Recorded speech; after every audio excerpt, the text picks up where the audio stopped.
ไม้แดงเจ้าอาวาสทุกวัดในอำเภอชัยปราการและกำนันผู้ใหญ่บ้านในอำเภอชัยปราการมาร่วมปลูกฝังศีลธรรมเพื่ออนาคตของชาติเปลวเทียนให้แสงป่าไม้แดงให้โอกาสทางชีวิต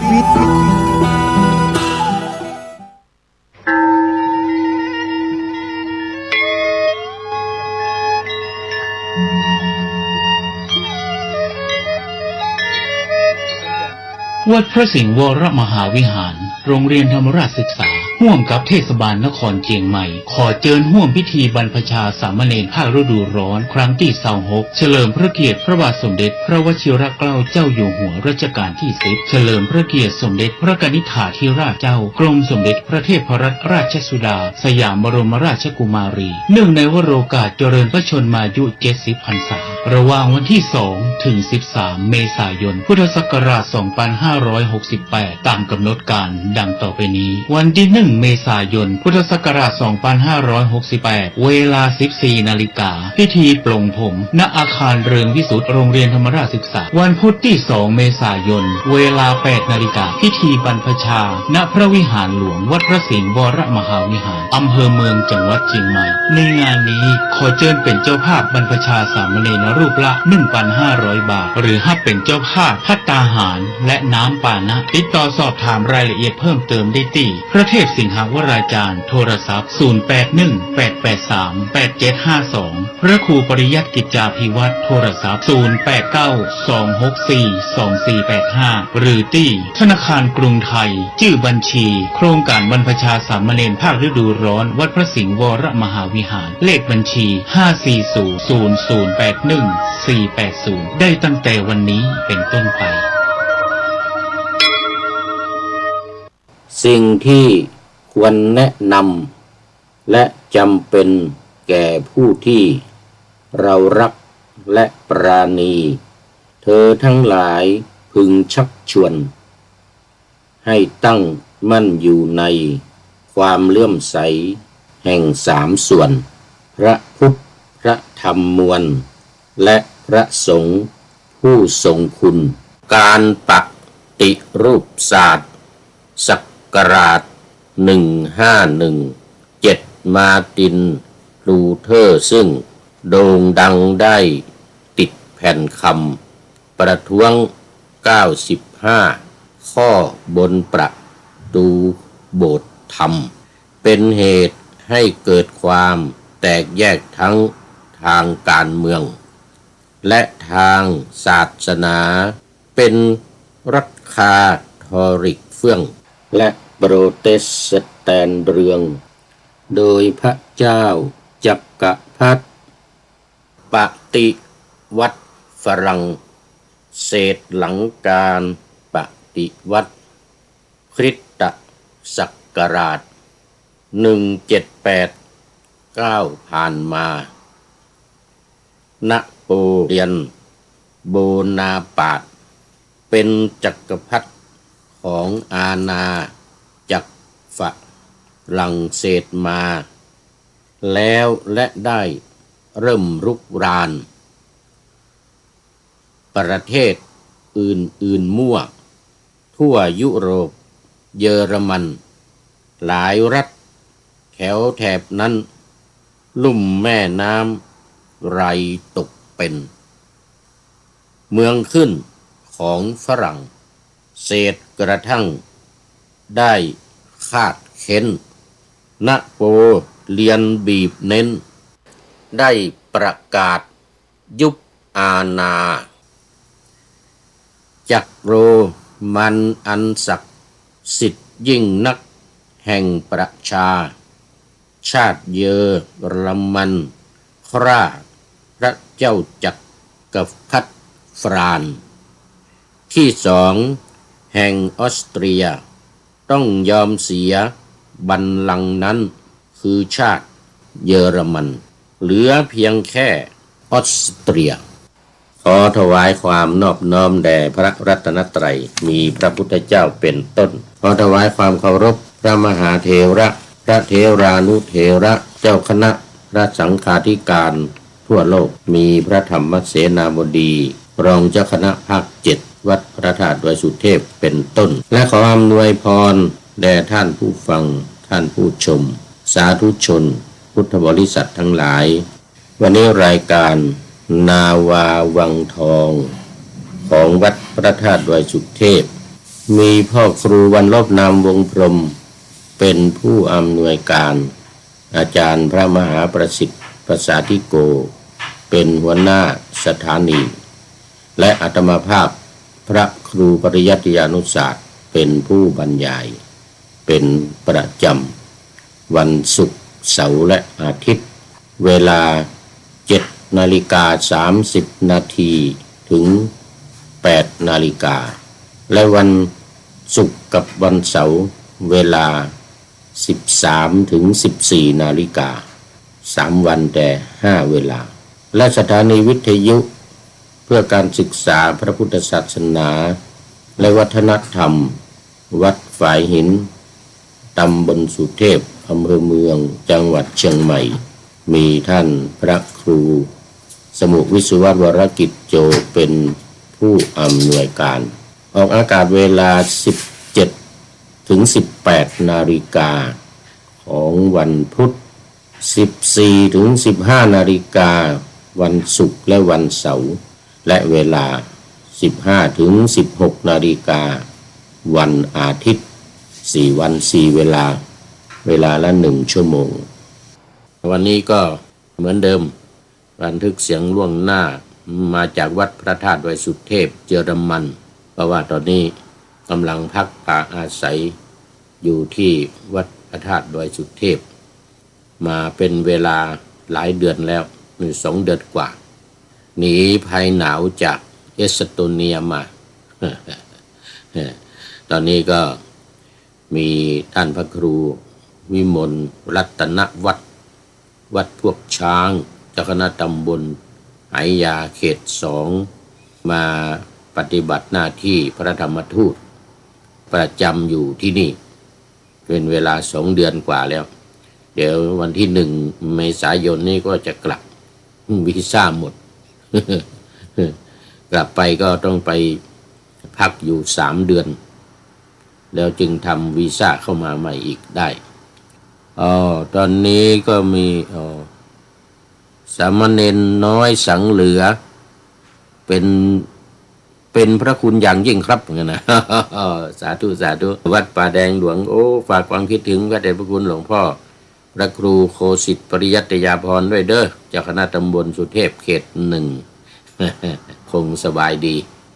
วันนั้นฝากถามท่านสมัครมาว่าตุลุงอยู่ไหนวะนะอยู่วัดไหนวะนะ ฝากบอกท่านพระครูด้วยเด้ออยู่วัดพระธาตุดอยสุเทพเยอรมันมาติFC ตัวจริงมาแล้วสุริยันคำปากราบนมัสการครับเหมือน พร้อมด้วยสมาชิกอีกเป็นจำนวนมากพระบดีกากิติชัยกิติชโยแล้วก็ปภาวินพิชุนะเพื่อนรวมกันอีก69 คนเหมือนกันนะ รวมทั้งอาจารย์ณัฐพลลึกสิงแก้วด้วยสาธุกราบไหว้สาครับหลวงปู่ครับผมนะสามเณรน้อยวัดป่าแดง วันนี้ได้เป็นหลวงปู่แล้วหลายวันนะมันขัดข้องทางเทคนิคไม่ได้ไลฟ์สดทางเฟซทางไลน์นี่ เลยแย่เลยมีแต่บันทึกเสียงส่งมาออกอากาศทางวิทยุเป็นอาทิตย์มาแล้วท่านพระครูสมุวิสุวัตรกำลังมาแก้ไขให้เมื่อคืนที่ผ่านมาก็เลยบันทึกไลฟ์สดได้ตอนนี้บรรยากาศดินฟ้าอากาศตอนนี้ดีเมื่อกี้นี่เห็น8 องศาแล้วเดี๋ยวตอนกลางวันเนี่ยสูงสุดก็8 องศาเนี่ยเดี๋ยวไปกลางคืนจะลงมาต่ำแค่2 องศาเอาละทางเมืองไทยร้อนหนาวยังไงรายงานมาหน่อยเนอะสามเณรน้อยสังเหลือ น้อยสังเหลือเอานะเข้ามาสู่เนื้อหาของอันนี้กันเลยเดี๋ยวมันจะหมดเวลาเดี๋ยวพูดถึงวัดพระธาตุดอยสุเทพเยอรมันกันหน่อยวันนี้วันอาทิตย์เ เมื่อวานนี้ตั้งแต่เมื่อวานนี้มาญาติโยมมาปฏิบัติธรรมในวันอาทิตย์กันก็มีมาถือศีล8ค้างกันอยู่สามคนนอกนั้นกลับไปรับศีล5กลับไปแล้วมาใหม่อีกวันนี้โอ้มากันเยอะแล้วตอนนี้มากันเยอะแล้วแต่ว่าตอนรับศีล8จำพักปฏิบัติธรรมอยู่เมื่อคืนนอน1 คืนก็มีคุณโยมอ๊อฟแอปนี่จากจังหวัดแพร่นะจากจังหวัดแพร่คนเมืองเขากู้กำเมืองได้ แล้วก็มีคุณโยมลำดวนมีคุณโยมพรโยมลำดวนโยมลำพรมาจากทางขอนแก่นบุรีรัมย์โอ้โมทนามาถือศีลกินเพลรักษาอุโบสถศีลในวันอาทิตย์วันเสาร์วันอาทิตย์ ไม่ใช่วันพระก็ไม่เป็นไรก็ถือว่าเป็นวันพระเป็นวันอุโบสถ15 ค่ำกันแล้วกัน ก็ปฏิบัติธรรมกรรมฐานเป็นประจำที่ศูนย์ปฏิบัติธรรมวัดพระธาตุดอยสุเทพเยอรมันแห่งนี้เพราะว่าเปิดเป็นศูนย์ปฏิบัติธรรมด้วยก็มีการปฏิบัติกันในวันเสาร์วันอาทิตย์เป็นประจำก็อนุโมทนาเป็นอย่างยิ่งกับญาติโยมทั้งหลายวันนี้วันอาทิตย์ก็มากันเยอะละตักบาตรปฏิบัติธรรมทำกรรมฐานกันทำสมาธิภาวนาโอ้สาธุโมทนาเป็นอย่างยิ่งมาสู่ช่วงแรกของรายการเลยวันนี้โอ้ยวิหารลายดีจะเสียเวลาไปมาก เดี๋ยวจะเสียเวลาไปมากช่วงแรกเป็นช่วงของประวัติศาสตร์โลกอันนี้แบ่งเป็น2 ช่วงละรายการทุกรายการทั้งตรวิดกลอยฟ้าธรรมะหลังธรรมวัดเย็นธรรมทัศน์และนาวาวังทองทุกรายการแบ่งครึ่งช่วงแรกเป็นประวัติศาสตร์โลกและช่วงที่2จึงจะเป็นเนื้อหาสาระในธรรมะในรายการนั้นๆอย่างวันนี้เป็นแต่ในช่วงแรกนี้ขอพูดเรื่องของประวัติศาสตร์โลกก่อนคือได้นำเสนอประวัติศาสตร์ของประเทศเยอรมนีมานี่ก็หลาย 3-4 ครั้งนี้เป็นครั้งที่4แล้วที่4หรือที่5นี่แหละเนี่ยจำไม่ได้แล้ว มาถึงตอนนี้เป็นเรื่องการปฏิรูปศาสนาดังที่ได้ปะหน้าธรรมะเอาไว้ว่าการปฏิรูปศาสตร์ศักราช1517มาร์ตินลูเทอร์ซึ่งโด่งดังได้ติดแผ่นคำศักราชนี่หมายถึงที่ศักราชนะที่ศักราช1517นี่ก็1517เอาละคือบาทหลวงท่านบาทหลวงมาร์ตินลูเทอร์จะเป็นผู้ที่ประกาศแล้วก็แยกศาสนาคริสต์ออกเป็น2 นิกายคือนิกายคาทอลิกกับนิกายโปรเตสแตนต์ประท้วง95ข้อบนประตูโบสถ์ธรรมเป็นเหตุให้เกิดความแตกแยกทั้งทางการเมืองและทางศาสนาเป็นรัฐคาทอลิกเฟื่องและโปรเตสแตนต์เรืองในเมืองเยอรมนี ในเมืองเยอรมนีนี่ก็มาถึงศตวรรษที่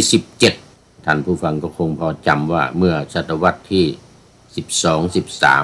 13 15ก็ได้พูดถึงยุคกลางตอนนั้นเป็นยุคกลางเนี่ยตั้งแต่สมัยราชวงศ์จักรพรรดิราชวงศ์แคโรลิงเจียนทางมานว่าสมัยแคโรลิงเจียนมาละในปี962เนี่ยพระเจ้าออตโตได้ขึ้นเป็นพระเจ้าจักรพรรดิก็คือออตโตมันเนี่ยนะที่เรารู้กันในสงครามยูเซตกษัตริย์ออตโตมันชนะหลังสุดก็ขับไล่ไม่ขับไล่มูแพ้ยิวด้วยกันนี่แหละชาวยิวด้วยกันที่ในเยรูซาเล็มที่ในเนี่ยพอแพ้แล้วก็ออกไปตั้งรกรากอยู่ทางตะวันตกไปทางนู่นในยุโรปอเมริกาเสร็จแล้วก็กลับเข้ามาอีกลบชนะเนี่ยมาสงครามครั้งที่1 แล้วก็อังกฤษเข้ามาปกครองเนี่ยในตะวันออกกลางแถวอิสราเอลอยู่ปัจจุบันเนี่ยนะแถวกาซาที่มีปัญหาสู้รบกันเนี่ยแล้วก็เวสต์แบงก์จอร์แดนเลบานอนรัก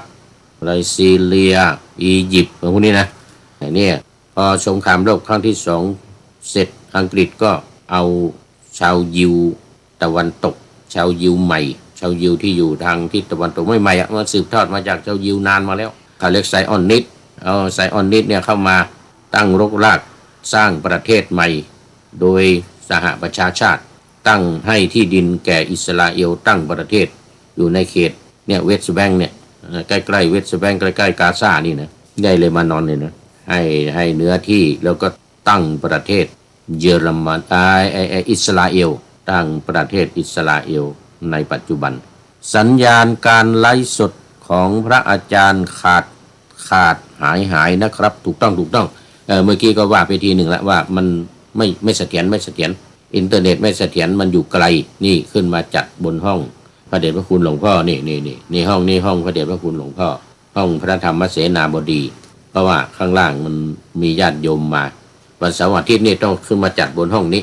แล้วก็มันไกลสัญญาณไม่เสถียรต้องขออภัยด้วยFC ตัวจริงบอกมาสุริยันคำป่า ขอบคุณมากขอบคุณมากนี่ต้องอย่างนี้FC ตัวจริงต้องอย่างนี้นี่ก็ไม่ได้ไลฟ์สดมาหลายวันเอามาพูดถึงตินลูเทอร์กันบ้างแล้วเนี่ยเดี๋ยวก่อนย้อนหลังไปนิดหนึ่งที่ว่ามาถึงเมื่อกี้เนี่ยเยรูซาเล็มเนี่ยปัจจุบันที่อิสราเอลกับฮามาสรบกันเนี่ยนะกับปาเลสไตน์นี่นะปาเลสไตน์แต่ก่อนนี้ก็เป็นยิวด้วยกันนี่แหละเป็นยิวด้วยกันกับยิวที่มาในอิสราเอลนะในอิสราเอลนี่นะแต่ว่าที่อยู่เก่านี่เลยได้ชื่อใหม่ว่าปาเลสไตน์ได้ชื่อใหม่ว่าปาเลสไตน์บ้างเวสต์แบงก์บ้างจอร์แดนบ้างอียิปต์บ้างเนี่ยเพราะจริงแถวนี้เป็นยิวด้วยกันทั้งนั้นแหละเนี่ยเป็นยิวด้วยกันทั้งนั้นแต่ว่ายิวที่ออกไปตอนแพ้กษัตริย์เนี่ยออตโตมันเนี่ยแพ้กษัตริย์ออตโตมันเนี่ยนะออตโตมันก็สืบทอดมาเรื่อยแล้วมาแพ้อีกอย่างที่เล่าให้ฟังเมื่อกี้นี้พอแพ้ก็ยิวนั่นนะออกไปจึงมีผิวขาวไงจึงมีผิวขาวไม่ดำเหมือนปาเลสไตน์แล้วก็พี่น้องชาวเวสต์แบงก์จอร์แดนอียิปต์อะไรพวกนี้นะผิวดำที่อยู่เดิมในผิวดำเนื่องจากว่าออกไปอยู่ทางตะวันตก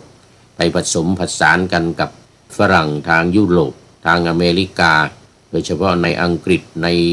อะไรเนี่ยก็เป็นผิวขาวแล้วนับถือศาสนาคริสต์เนื่องจากแยกกันนะยิวแยกศาสนากันศาสนายิวก็ยังมีอยู่นะตอนนี้ก็ยังมีอยู่ที่โบสถ์อะไรเอาอักซอเนี่ยโบสถ์ไม่ใช่โบสถ์ละไม่เป็นมัสยิดเอาอักซอเนี่ยนะมีหลายศาสนานะที่อยู่รวมกันอยู่นั่นนะนับถือกันอยู่นั่นเขาไม่มีปัญหาอะไรกันทั้งคริสต์อิสลามทั้งยูดายนะศาสนายูดาย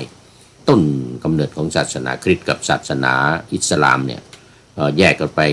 ศาสนาคริสต์ก็ไปดังทางทิศตะวันตกก็เป็นชนชาติผิวขาวเข้ามาอิสราเอลตอนนี้ก็เป็นศาสนาถือคริสต์จะเป็นแคทอลิกเนี่ยแคทอลิกหรือโปรเตสแตนต์ก็ไม่รู้นะก็คงจะมีทั้งสองแหละอยู่ในอิสราเอลปัจจุบันซึ่งตั้งใหม่เมื่อปี1948ตั้งประเทศอิสราเอลนี่1948มานี่เอง60-70 ปีมานี่นะแล้วเนี่ยเพราะว่ากษัตริย์จักรพรรดิออตโตมันเนี่ยแพ้แล้วก็อังกฤษเข้ามาปกครองฝรั่งเศสด้วยมาแบ่งเค้กกันแล้วก็ปัจจุบันนี้ส่งยิวใหม่เข้ามาเขาเรียกไซออนนิสเข้ามาก็ปกครองประเทศอิสราเอลแล้วก็รบกับผู้อยู่เก่าคือปาเลสไตน์พวกเวสต์แบงก์ทั้งหลายเนี่ยนะ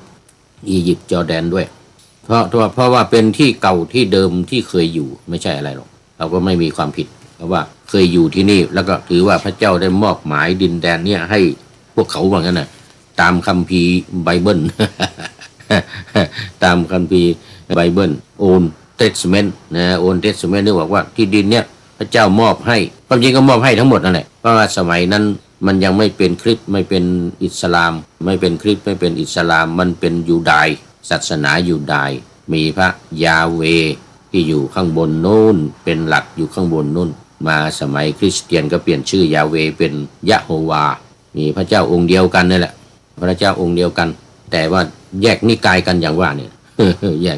แยกศาสนาเลยแยกเป็นศาสนาอิสลามศาสนาคริสต์ตอนนี้อิสลามอยู่ในที่เดิมที่สืบทอดมาจากกษัตริย์ออตโตมันที่ว่าเมื่อกี้เนี่ยออตโตมันเนี่ยเมื่อปี1,200 1,300เนี่ยมาจนถึง1,500นี่จึงแยกมาร์ตินลูเทอร์บาทหลวงของมาร์ตินลูเทอร์จึงแยกเป็นศาสนาคริสต์นิกายโปรเตสแตนต์แล้วก็นิกายแคทอลิกว่าพวกเดิมเป็นแคทอลิกแล้วก็พวกใหม่เป็นโปรเตสแตนต์ปกครองเป็นรัฐบาลเลยรัฐบาลหนึ่งคือแคทอลิกอีกรัฐบาลหนึ่งคือรัฐบาลโปรเตสแตนต์ต่อมาในปีคริสตศักราช1789ตรงกับพุทธศักราช2332ก็ได้มีการปฏิวัติในฝรั่งเศสคือเป็นหัวเมืองหนึ่งที่อยู่ภายใต้การปกครองของจักรพรรดิโรมันอันศักดิ์สิทธิ์ที่สืบทอดกันมาฝรั่งเศสปฏิวัติเรียบร้อยแล้วก็เข้ามาบุกรุกรานประเทศในแถบนี้ลุ่มแม่น้ำไรน์นี่นะแถบลุ่มแม่น้ำไรน์นี่หลายประเทศต้องเป็นเมืองขึ้นของฝรั่งเศสส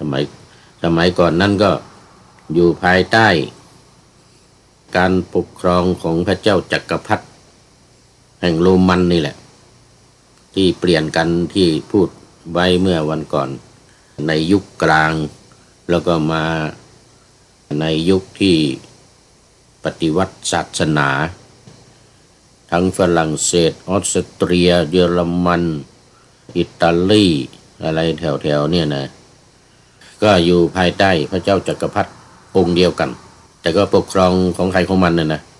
แต่ว่ามีพระเจ้าจักรพรรดิอยู่องค์เดียวก็คือของเยอรมันเนี่ยเจ้าจักรพรรดิของเยอรมันแหละดูแลสลับปัดเปลี่ยนกันมาจนถึงปีคริสตศักราช1789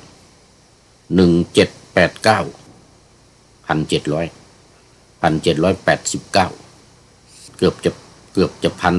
เกือบจะ8,000เลยนะมาถึงตอนนี้แหละที่ฝรั่งเศสได้มีการปฏิวัติขึ้นภายในฝรั่งเศสเองแหละลูกน้องของพระเจ้าจักรพรรดิเยอรมันนี่แหละมีกษัตริย์องค์ใหม่ขึ้นมามีกษัตริย์องค์ใหม่ขึ้นมาคือปกครองกันเป็นหัวเมือง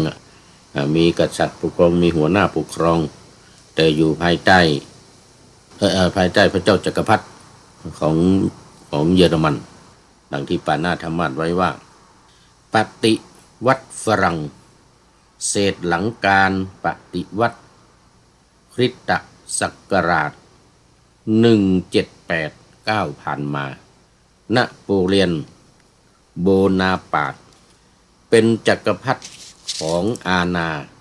จักรฝรั่งเศสมาแล้วและได้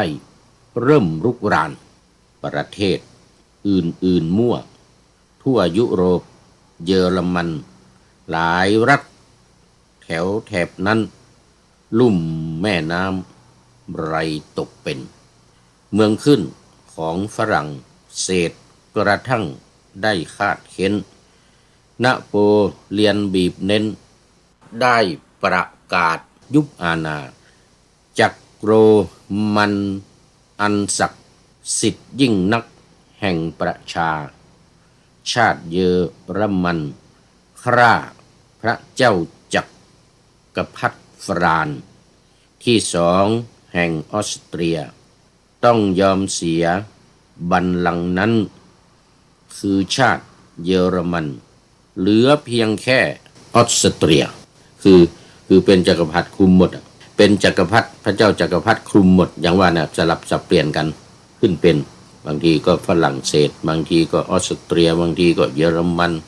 บางทีก็อิตาลีอะไรเนี่ยนะขึ้นเป็นจักรพรรดิเนี่ยนะตอนที่พระเจ้าจักรพรรดิฟรานซ์ที่สองอันนี้อยู่ออสเตรียคุมหมดเหมือนกันพอฝรั่งเศสได้กษัตริย์องค์ใหม่ขึ้นมาก็เลยคือมันมีการปฏิวัติภายในกันในฝรั่งเศสนะได้จักรพรรดิขึ้นมาก็มารุกรานมาบุกรุกรานทั้งหมดเลยพระเจ้าจักรพรรดิอยู่เดิมเป็นเชื้อชาติออสเตรียเนี่ยนะแต่คุมทั้งหมดเนี่ยนะก็เลยต้องสละราชบัลลังก์คือเป็นเขาเรียกว่าโรมันจักรพรรดิโรมันอันศักดิ์สิทธิ์จักรพรรดิโรมันอันศักดิ์สิทธิ์ก็เลยสละจักรพรรดิโรมันอันศักดิ์สิทธิ์เนี่ยไปเป็นจักรพรรดิอยู่ออสเตรีย ฝรั่งเศสจักรพรรดิฝรั่งเศสก็จึงขึ้นเป็นมันยังไม่เป็นจักรพรรดิแต่ว่าเป็นกษัตริย์เหมือนกันนี่แหละเข้ามาตีแล้วก็ยึดครองหมดเลยยึดครองหมดในลุ่มแม่น้ำลายนี่นะทางออสเตรียเยอรมันอิตาลีอะไรต่างๆเหล่านี้แล้วก็รวมหัวเมืองเล็กๆน้อยๆอะไรต่างๆในที่กล่าวไว้ในเบื้องต้นสมัยยุคกลางเนี่ยนะเช่นกลุ่มแซกซอนนีนะแซกซอนนีก็เป็นหัวเมืองหนึ่งบาวาเรียแฟรงก์เหล่านี้นะเป็นเมืองเหล่านี้ทั้งหมดเลยหลายหัวเมืองเห็นว่าหลายร้อยนะอยู่ทั้งหมดเนี่ยนโปเลียนกินขาดหมดคุมหมดนโปเลียนกินขาดหมดคุมหมดนี่นะจนกระทั่งนโปเลียนเนี่ยจนกระทั่งยกกองทัพไปตีรัสเซียยกกองทัพไปตีรัสเซียเดี๋ยวดูก่อนว่าเป็นพ.ศ.เท่าไหร่แล้วก็คิดศักราชเท่าไหร่นี่ตามหลักฐานที่บอกไว้ว่าหลังการปฏิวัติฝรั่งเศสปี 1789 นโปเลียนโบนาปาร์ตขึ้นเป็นจักรพรรดิของอาณาจักรฝรั่งเศสเป็นจักรพรรดิอาณาจักรฝรั่งเศสแล้วเริ่มรุกรานประเทศอื่นๆทั่วยุโรปรัฐเยอรมนีหลายร้อยรัฐในแถบลุ่มแม่น้ำไลน์นี่นะหลายร้อยรัฐตกเป็นเมืองขึ้นของฝรั่งเศสนโปเลียนได้ประกาศยุบอาณาจักรโรมันอันศักดิ์สิทธิ์แห่งชนชาติเยอรมันทำให้จักรพรรดิฟรานซ์ที่สองแห่งออสเตรียต้องสละราชบัลลังก์จักรพรรดิเยอรมนีและดำรงตำแหน่งเพียงจักรพรรดิของออสเตรียแถมจำเป็นต้องเข้าเป็นพันธมิตรกับฝรั่งเศสอีกกระทั่งนโปเลียนนำทหารเยอรมันร่วมยกทัพไปตีรัสเซียเมื่อปี 1812นี่ปี 1812 นโปเลียนยกกองทัพไปตีรัสเซียแต่ประสบความพ่ายแพ้ทหารเยอรมันที่เข้าร่วมล้มตายเป็นจำนวนมากนำมาสู่การสิ้นอำนาจของนโปเลียนในปี 1814 ในปี 1814 นี่เองคราวนี้เรามาดูว่าการปฏิบัติดูย้อนหลังการปฏิวัติฝรั่งเศสหน่อยการปฏิวัติฝรั่งเศสในปีคริสตศักราช 1815 คือถ้ามันเมืองตอนนั้นเมืองไทยคือพ.ศ. 2350 ในปีที่นโปเลียนล่มสลายลงเนี่ยนะก็ปีนั้นเป็นปี 1814 ตรงกับพ.ศ. 2357 คราวนี้เรามาดูย้อนหลังไปในเรื่องของการปฏิวัติฝรั่งเศสเหตุการณ์หลังจากที่นโปเลียนแห่งฝรั่งเศส ล้มลงไปแล้วแพ้รัสเซียในสงครามโลกครั้งที่หนึ่งนะสงครามโลกครั้งที่หนึ่งแล้วก็พอครั้งที่สองมานี่คนกษัตริย์ของออสเตรียนี่ไม่ใช่กษัตริย์นะเป็นคนออสเตรียนี่แหละนี่ขึ้นมานะทำมาแล้วก็ทำในสงครามโลกครั้งที่สองชื่ออะไรจ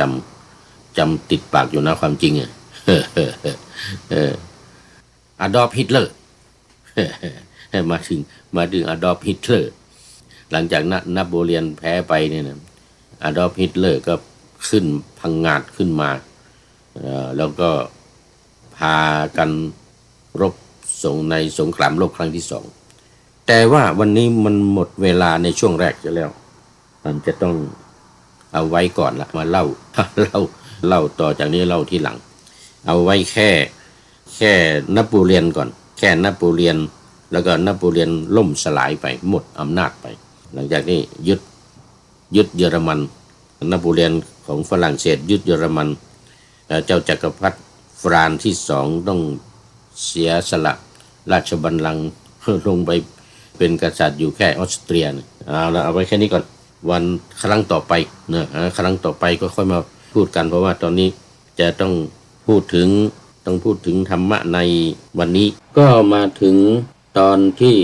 สิ่งที่ควรแนะนำแก่ผู้ที่เรารักเป็นหัวข้อที่มาในหลักการชาวพุทธหน้า130ซึ่งเป็นหนังสือจากสำนักพระราชวังในโครงการปูทางสู่ธรรมนาวาวังเป็นหัวข้อย่อยเสริมหัวข้อใหญ่4ประการดังที่ได้พูดมาบ่อยๆคือ 1. การระลึกถึงพระรัตนตรัย 2. การท่องธาตุ 4. 3. การท่องขันธ์ 5 และ 4. การพิจารณาความเกิดความดับของขันธ์ 5ผ่านอริยสัจธรรมทั้ง4ประการเป็นหลักใหญ่ในการปฏิบัติเพื่อความพ้นทุกข์ของชาวพุทธเราทั่วโลกวันนี้ก็ได้ปักหน้าธรรมะเอาไว้ว่าสิ่งที่ควรแนะนำและจำเป็นแก่ผู้ที่เรารักและปราณีเธอทั้งหลายพึงชักชวนให้ตั้งมั่นอยู่ในความเลื่อมใสแห่ง3ส่วนพระพุทธพระธรรมมวลและพระสงฆ์ผู้ทรงคุณนี่ก็หมายถึงว่าเราซึ่งเป็นพุทธบริษัทควรที่จะได้นำเอาหลักธรรมคำสอนในทางพระพุทธศาสนาไปแนะนำไปเผยแผ่ให้กับคนอื่นๆที่เป็นญาติสนิทมิตรสหายที่เรารักใคร่สักการะบูชาเป็นความเอื้อเฟื้อหวังดีในการที่จะให้คนอื่นๆได้เข้าถึงธรรมกันบ้างตามที่มาในอังคุตรนิกายเอกนิบาตทุกกนิบาตติกนิบาตสมาทประกาศสูตรใจความว่าดูก่อนอานนท์เธอทั้งหลายจะพึงเอ็นดูบุคคลใดและบุคคลเหล่าใดจะพึงเชื่อฟังจะเป็นมิตรอำมาตย์ญาติหรือสายโลหิตก็ตามบุคคลเหล่านั้นพวกเธอพึงชักชวนให้ตั้งมั่นอยู่ในสถานะ3ประการนี้เถิดสถานะ3ประการคืออะไรคือเลื่อมใสในคุณของพระพุทธเจ้าเลื่อมใสในคุณของพระธรรมเลื่อมใสในคุณของพระสงฆ์นี่ก็เป็นหลักการที่1นั่นเองหลักการใหญ่ๆของสำนักศึกษาธรรมโดยธรรมนาวาจังหวัดเชียงรายของพระเดชพระคุณอาจารย์ต้นหรืออาจารย์ทวีวัฒน์จารุวรรณโนหรือหลวงพ่อเจ้าคุณราชที่ได้นำมาลงไว้ในหนังสือหลักการชาวพุทธดูก่อนอานนท์ความแปรปรวนแห่งมหาภูตรูป4คือธาตุดินธาตุน้ำธาตุไฟธาตุลมพึงมีได้ แต่ความแปรปรวนแห่งอริยสาวกผู้ประกอบด้วยความเลื่อมใสในคุณของพระพุทธเจ้าพระธรรมพระสงฆ์จะไม่มีเลยนี่ก็หมายถึงผู้ที่ยึดถือพระรัตนตรัยเป็นที่พึ่งเป็นสรณะอันประเสริฐดังพระบาลีที่ว่าพุทโธเมนาโถธัมโมเมนาโถสังโฆเมนาโถพระพุทธเจ้าเป็นที่พึ่งของเราพระธรรมเป็นที่พึ่งของเราพระสงฆ์เป็นที่พึ่งของเราพุทโธเมสรณังวรังพระพุทธเจ้าเป็นสรณะอันประเสริฐของข้าพเจ้าธัมโมเมสรณังวรังพระธรรมเป็นที่พึ่งอันประเสริฐของข้าพเจ้าสังโฆเมสรณังวรังพระสงฆ์เป็นที่พึ่งอันประเสริฐของข้าพเจ้านัตถิเมสรณังอัญญังสรณะอื่นของข้าพเจ้าไม่มีเหล่านี้เป็นต้นซึ่งเป็นหลักสำคัญที่สุดในพระพุทธศาสนาเราจะไม่พึ่งสิ่งอื่นหรือไม่มีสิ่งอื่นเป็นที่พึ่งไม่ว่าจะเป็นสิ่งศักดิ์สิทธิ์ทั้งหลายภูเขาเหล่ากาต้นไม้แม่น้ำหรือสิ่งใดๆทั้งปวงมีแต่พระรัตนตรัยเท่านั้นที่ประจำอยู่ในจิตใจของเราและในหลักการของธรรมนาวานี้ก็ให้ท่องอย่างว่าให้ท่องให้จำให้ติดใจติดปากแม้นอนหลับก็ละเมอออกมาหรือจะอุทานเวลาสะดุ้งตกใจอะไรก็ให้อุทานออกมาเป็นพุทโธเมนาโถหรือพุทโธเมสรณังวรังหรือนัตถิเมสรณังอัญญังอันนี้เรียกว่ามั่นใจในพระรัตนตรัยด้วยความเลื่อมใสศรัทธาอย่างแท้จริงด้วยความเชื่อมั่นไม่หวั่นไหวไม่คลอนแคลนตามหลักแล้วจะเป็นผู้ที่บรรลุขั้นโสดาบันนะการที่จะเป็นผู้มีความไม่หวั่นไหวไม่เปลี่ยนแปลงในพระรัตนตรัยนี่รวมถึงศีล5ด้วยศีลทั้ง5ข้อจะไม่หวั่นไหวจะมั่นคงต้องเป็นพระอริยะเจ้าหรืออริยบุคคล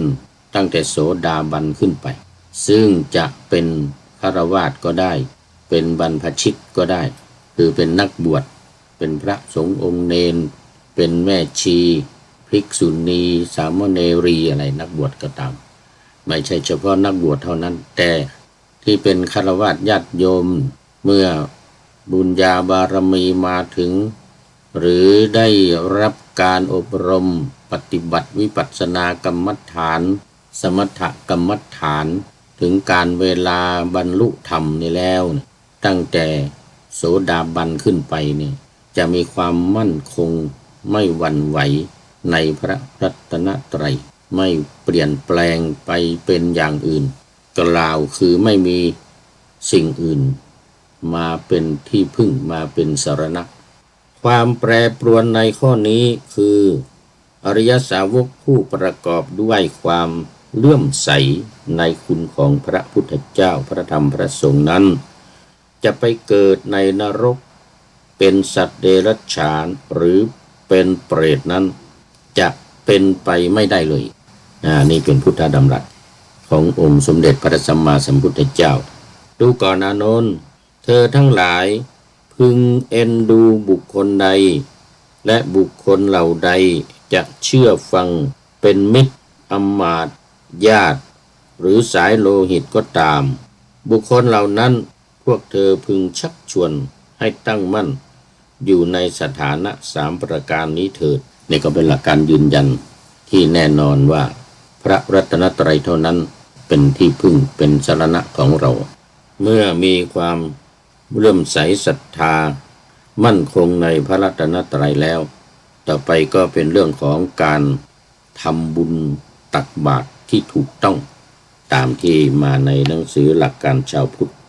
131ใจความว่าไม่ใส่เงินลงในบาตรเพราะเงินเป็นวัตถุอนามาตหรือสิ่งของที่ภิกษุไม่ควรจับประดุจอสรพิษถ้าภิกษุจับต้องภิกษุต้องอาบัติหรือละเมิด โทษทางพระวินัยที่พระพุทธเจ้าบัญญัติไว้แม้นำเงิน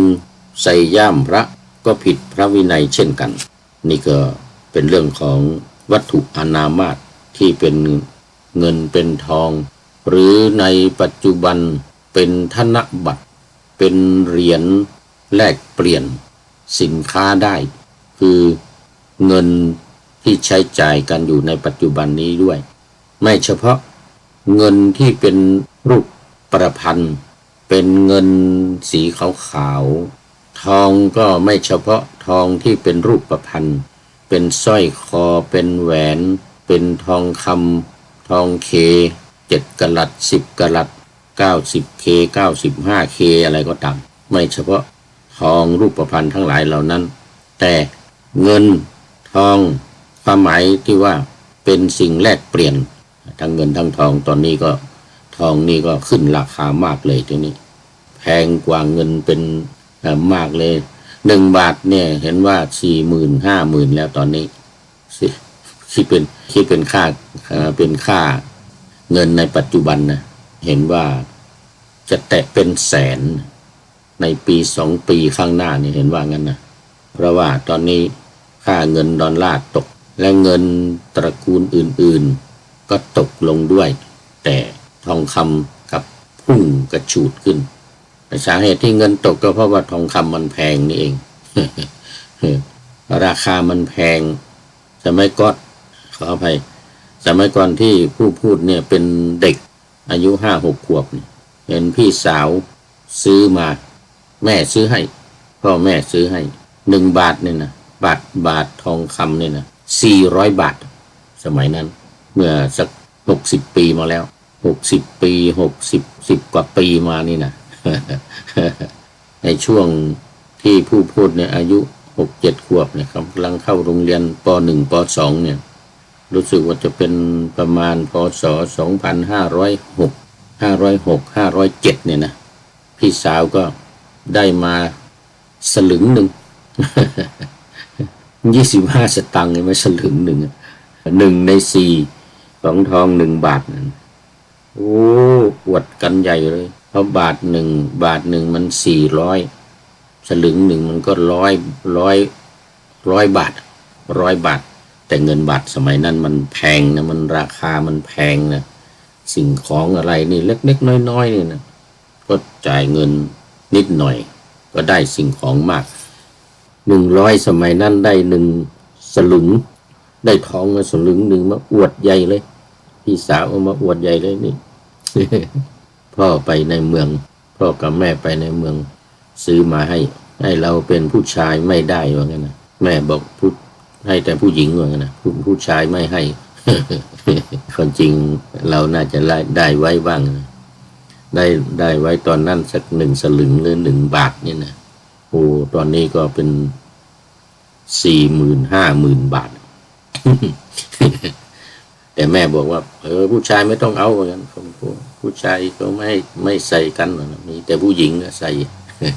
เลยพี่สาวได้1 สลึง นี่ก็พูดถึงว่า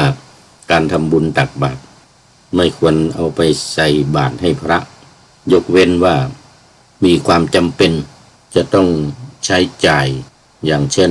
จะเดินทางมาต่างประเทศหรือแม้แต่ในประเทศไทยก็เหมือนกันเมื่อมีความจำเป็นจะต้องใช้จ่ายเงินก็จับได้ถือได้แต่ไม่ให้มากตามความจำเป็นที่จะต้องใช้จ่ายเช่นเป็นค่ารถเป็นค่าเรือค่าเครื่องบินอย่างจะไปเชียงใหม่ไปกรุงเทพอย่างนี้ซึ่งจำเป็นจะต้องนั่งเครื่องบินไปเนี่ยแต่ว่าไม่มีไวยาวัจกรหรือว่าไม่มีคนจัดการให้ยกเว้นว่ามีไวยาวัจกรมีผู้จัดการให้มีญาติโยมหรืออาจจะเป็นพ่อแม่หรืออาจจะเป็นญาติสนิทมิตรสหายดำเนินการให้ซื้อตั๋วเครื่องบินให้ซื้อตั๋วรถไฟให้ตั๋วรถยนต์ให้อย่างนี้นะอย่างนี้ก็ไม่ต้องจับเงินจับทองซึ่งมันเป็นวัตถุอนามาตแต่ถ้าหากว่ามีความจำเป็นเห็นสมควร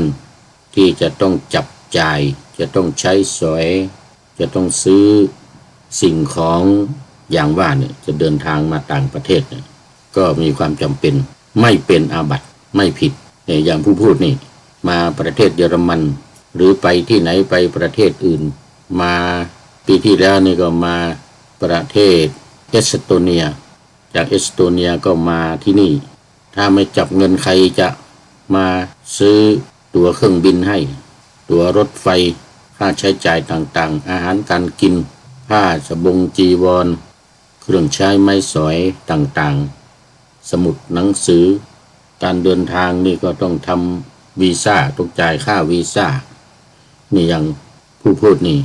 ก่อนจะมาต้องไปประเทศอินเดียไปทำวีซ่าของประเทศเอสโตเนียนี่ในเมืองไทยก็ไม่มีต้องไปที่อินเดียไปสถานทูตเอสโตเนียในประเทศอินเดียนู่นในประเทศไทยไม่มีสถานทูตมีแต่กงสุลก็ไม่ทำให้เพราะว่าเป็นวีซ่าอยู่ยาวไม่ใช่วีซ่าท่องเที่ยวหรือเยี่ยมเยือน2 เดือน3 เดือนไปอังกฤษ6 เดือนอย่างนี้นี่มาเยอรมันเอสโตเนียนี่3 เดือนอย่างนี้ทำได้ในเมืองไทยที่เชียงใหม่ก็ทำได้มีกงสุลของฟินแลนด์ในเชียงใหม่ก็ทำได้แต่วีซ่ามาอยู่ยาวเป็นปีนี่ไม่ได้ต้องไปที่สถานทูตของเอสโตเนียที่ในประเทศอินเดียปีที่แล้วก็เดินทางไปประเทศอินเดียอยู่เดือนกว่าต้องเสียค่าใช้จ่ายเพิ่มค่าวีซ่าเพิ่มอีกหลายพันบาทต้องขอไปทางวัดพระธาตุดอยสุเทพมาอีก15,000 บาททั้งค่าวีซ่าเพิ่มเติมทั้งค่ารถค่าราค่าเครื่องบินอะไรต่างๆเพิ่มเข้ามาอีก ถือว่ามีความจำเป็นในทางวินัยเรียกว่าอนาปฏิวาระหรืออนาปฏิวานนี่แปลว่าในคราวที่ไม่เป็นอาบัติมันจะมีอยู่3 อย่าง 1. เวลาอาพาธป่วยไข้ไม่สบาย 2. เวลาเดินทาง 3. เวลาทำจีวรการนี่ถือว่ามีความจำเป็นฉันภัตตาหารได้ตลอดวันในเวลาวิกาลตอนบ่ายตอนเย็นตอนกลางคืนฉันภัตตาหารได้ทรงอนุญาตก็เรียกว่าเป็นอนาปฏิวานด้วยอนาปฏิวานนี่ถือว่ามีความจำเป็นมีความเหมาะสมตามที่พิจารณาแล้วว่ามีความจำเป็นมีความเหมาะสมทั้งเรื่องการขบฉันอาหารในเวลาวิกาลทั้งเรื่องการจับเงินรับเงินรับทองเพื่อเป็นค่าใช้จ่ายในเวลาจำเป็นยกเว้นว่าไม่จำเป็นมีคนจัดการให้มีไวยาวัจกรอย่างว่าหรือเหมือนพระผู้ใหญ่พระมหาเถระพระผู้ใหญ่ไม่ว่าจะในเมืองไทยในต่างประเทศมีไวยาวัจกรของวัดดำเนินการให้จ่ายให้อย่างผู้พูดนี่บางทีก็ไม่ได้จับเหมือนกันไวยาวัจกรของวัดพระธาตุดอยสุเทพดำเนินการจ่ายให้จ่ายเป็นเช็คจ่ายค่าเครื่องบินให้ค่าวีซ่าค่าอะไรต่างๆนี่ไม่ต้องจับเงินจ่ายเป็นเช็คมา ก็ไปจับเช็คมันก็เหมือนกับเงินนั่นแหละมีค่าเท่ากันเช็คขึ้นมา5,000 50,000มันก็เหมือนกับธนบัตรแบงค์500แบงค์1,000 5 ใบนั่นแหละมันก็เหมือนเดียวกันแต่ว่าถือว่าไม่ใช่เป็นวัตถุอนามาตก็ดีหน่อยแต่ว่ามันมีความจำเป็นอยู่แล้วก็ถือว่าไม่เป็นอาบัติถือว่าไม่เป็นอาบัติ เรียกอนาปฏิวานอนาปฏิวาระเอาละทีนี้ต่อไปไม่ใส่ข้าวสารลงในบาตรเพราะในพระวินัยห้ามภิกษุหุงข้าวฉันเองให้นำไปไว้ที่โรงครัวแล้วจัดการหุงถวายพระทีหลังนี่ในกรณีที่ในโรงครัวมีแม่ครัววัดที่มีแม่ครัวมีโรงครัวอยู่ก็ไม่ต้องใส่ไปในบาตรของพระยกเว้นว่าในวัดไม่มีครัวถึงเอาใส่มาก็ไม่มีที่หุง หุงไม่ได้ไม่มีที่หุงแล้วตามวินัยก็ไม่อนุญาตให้พระหุงข้าวเองต้องไปบิณฑบาตไปรับมาข้าวที่หุงเรียบร้อยแล้วที่ญาติโยมทำบุญตักบาตรไม่จำเป็นต้องไปรับข้าวสารมาหรอกข้าวสารอาหาร อาหารแห้งก็ไม่ให้ทำเองไม่ให้มาหุงมาทำมาปรุงอาหาร อันนี้ก็มีข้อยกเว้นเหมือนกันยกเว้นว่าไม่มีครัว หรือมีครัวแล้วไม่มีคนทำนี่อย่างวัดพระธาตุดอยสุเทพเยอรมันเนี่ยมีอยู่กัน2 รูปพอดีท่านพระครูวิมลรัตนวัฒน์ หลวงพี่โจวัดพวกช้างที่มาปฏิบัติหน้าที่พระธรรมทูตหลวงพ่อส่งมานี่ทำอาหารเก่งทำอาหารเป็นทำได้ทุกอย่างเลยอาหารทั้งของหวานเรียกว่าอาหารหวานคาวเนี่ยทำได้หมดนี่ก็เดี๋ยววันที่1 เมษายนนี่หลวงพี่โจก็จะกลับเมืองไทยแล้วนี่ไม่รู้ว่าใครจะมาทำอาหารให้เหมือนกันนะนี่ เดี๋ยวต้องต้มผักกินเนี่ยต้มไข่กิน2 อย่างทอดไข่ก็ไม่เป็น วันก่อนว่าจะไข่มันแตกหลวงพี่โจก็ไม่อยู่ก็ว่าจะต้องเอาทอดเท่านั้นไหมเนี่ยนะไปหาน้ำมันที่ไหนก็ไม่มีไม่หม้อกระทะไอ้ที่จะทอดก็หาไม่เจอ ก็เลยเอาใส่กาแฟนะ เอาใส่กาแฟไม่ต้องไปต้มไม่ต้องต้มไม่ต้องทอดไม่ต้องอะไรไม่ต้องต้มไม่ต้องทอดเลย เอาใส่กาแฟร้อนๆ ทำไม่เป็นแต่ก็นี่จะมีพระธรรมทูตพ่อส่งมาใหม่วันที่2ก็จะมาละ1 รูปเดี๋ยวปลายเดือนเมษายนก็จะมาอีก1 รูปทำอาหารได้เห็นว่าเป็นพระธรรมทูตเคยไปมาหลายประเทศแล้วหลวงพ่อจะส่งมาละวันที่2วันที่1กลับแล้ววันที่2ก็ส่งมาละก็คงไม่มีปัญหาแต่ถ้าไม่มีใครทำถึงแม้มาทำอาหารเป็นก็ไม่มีโยมทำให้ก็ต้องรับข้าวสารอยู่ดีคือว่าตอนนี้มันก็มีญาติโยมเอามาถวายแล้ววันนี้ก็เอามาถวายอีก1 กระสอบเนี่ยมีโยมมาทำบุญวันนี้ตอนเช้าวันนี้ก็มีทั้งผักมีทั้งผลไม้มีทั้งวุ้นเส้นอะไรต่างๆหลายอย่างรวมทั้งข้าวสารด้วยก็จำเป็นต้องรับเพราะว่าจะต้องทำเองจะต้องหุงกินเองตามวินัยบัญญัติอนุญาตให้อานาปฏิวานทำเองทำหุงเองเพราะความจำเป็นเห็นเหมาะสมเรียกว่าอานาปฏิวานก็ไม่เป็นอาบัติญาติโยมก็อย่าไปห่วงว่าเดี๋ยวพระเป็นอาบัตินะหุงข้าวกินเองเนี่ยนะวินัยบัญญัติไว้ไม่ให้หุงกินเองเป็นอาบัติแล้วเนี่ยอย่าไปคิดอย่างนั้นมันมีอานาปฏิวานอยู่มีอนุญาตพิเศษให้อยู่ตั้งแต่สมัยพระพุทธเจ้ามาแล้วยังมีอนุญาตอีกนะเวลาอยู่ในครัวเนี่ยไม่ต้องใส่ผ้าสังฆาติไม่ต้องใส่อุตราสงฆ์เหมือนกันนุ่งแต่อันตรวาสกหรือผ้าสบงผืนเดียวก็ได้เหมือนกันทรงอนุญาตไว้ในวินัยบัญญัติอนุญาตไว้เนี่ยในครัวอยู่ในครัวเนี่ยเดี๋ยวผ้าจีวรสังฆาติอุตราสงฆ์มันจะเปื้อนมันจะเปียกก็ให้ใส่แต่ผ้าอันตรวาสกคือผ้าสบงผืนเดียวมีอนุญาตไว้ ปกติต้องใส่จีวร3 ผืนเนี่ยสังฆาติอุตราสงฆ์ผ้าห่มข้างบนเนี่ยนะแล้วก็อันตรวาสกผ้าสบงที่นุ่งข้างในนุ่งท่อนล่าง3 ผืนเท่านั้น3 ผืนเนี่ยต้องใส่ตลอดต้องใส่ประจำต้องใส่ตลอดยกเว้นเวลาอยู่ในครัวทำอาหารใส่แต่อันตรวาสกผืนเดียวก็พอ อันนี้เรียกว่าวินัยมีการยืดหยุ่นวินัยของพระพุทธเจ้าพุทธองค์ทรงมองเห็นการไกลว่าเนี่ยเดี๋ยวพระมาอยู่ต่างประเทศเนี่ยไม่มีแม่ครัวทำอาหารเนี่ยจะต้องทำเองนะก็เลยทรงอนุญาตเป็นอานาปฏิวานไว้ญาติโยมทั้งหลายไม่ต้องห่วงไม่เป็นอาบัติต่อไปไม่ใส่อาหารแห้งหรือเครื่องกระป๋องเป็นจำนวนมากเพราะภิกษุรับบิณฑบาตแล้วต้องฉันภายในเที่ยงวันหากฉันไม่หมดเก็บไว้ค้างคืนเพื่อนำไปฉันในวันต่อไปไม่สามารถทำได้หากเก็บค้างคืนแล้วนำไปฉัน ต้องอาบัตินี่ก็เหมือนกันก็เหมือนกับที่ว่าเมื่อกี้นี้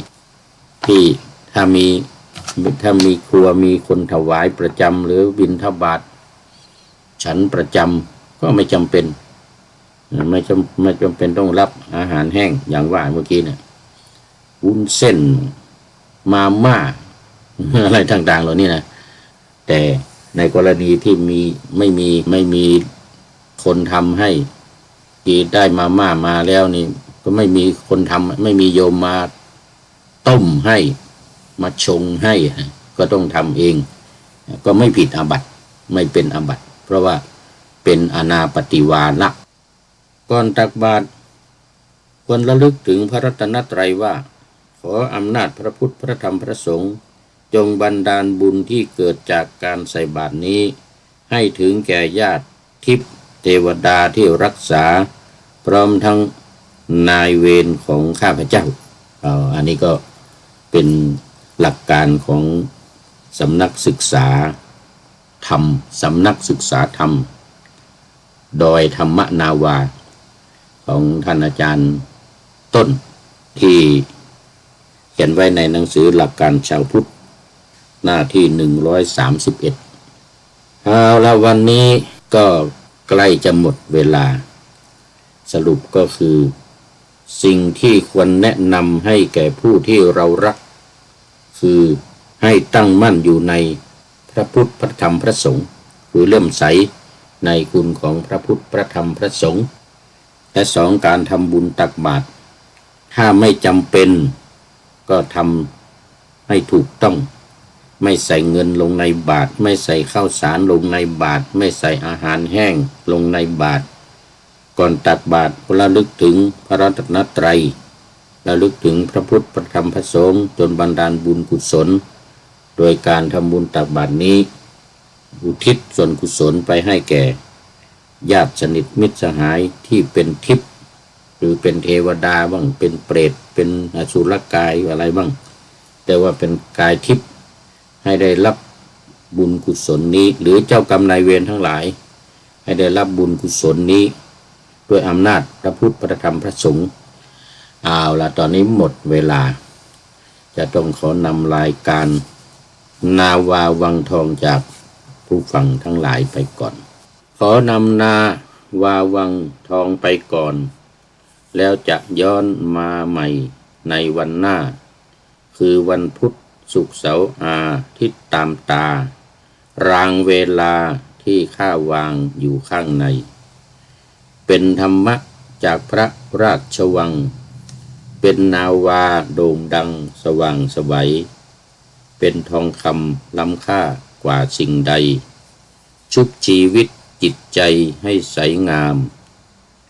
ขอเชิญท่านทั้งหลายนำไปท่องตามคุณของพระรัตนสามพุทโธเมนาโถธัมโมตามสังโฆเมนาโถยามภาวนาว่าบ่อยๆซ้ำๆจำในจิตจนมันติดในใจไม่หายหน้านอนนั่งยืนเดินจำทุกเวลาตั้งแต่ตื่นขึ้นมาถึงหลับไปขอทุกท่านได้ผลจากปฏิบัติได้กำจัดความทุกข์พบสุขใสพลันปลอดโปร่งโล่งสบายทั้งกายใจอยู่ที่ใดใจสงบ